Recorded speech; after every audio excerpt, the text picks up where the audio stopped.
A lot of us believe we have free will. Free will is the idea that I control my destiny, that I control what is going to happen to me, that I control what is going to, my choices will be. Well, some people argue that free will is nothing more than an illusion, that we are determined to do everything.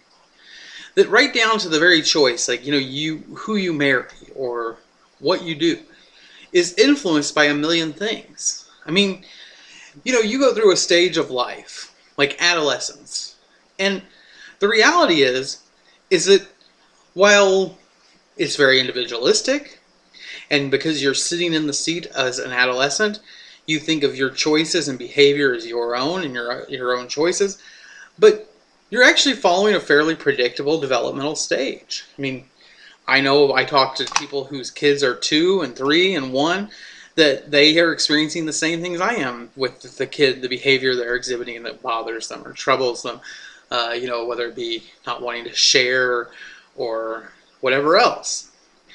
And so one of the things that occurs is that even though if my son might think he's willingly making choices, and we want him to think that, in the end, he's really just doing what his developmental stage tells him to do. How his brain is developing, how it's telling him to behave.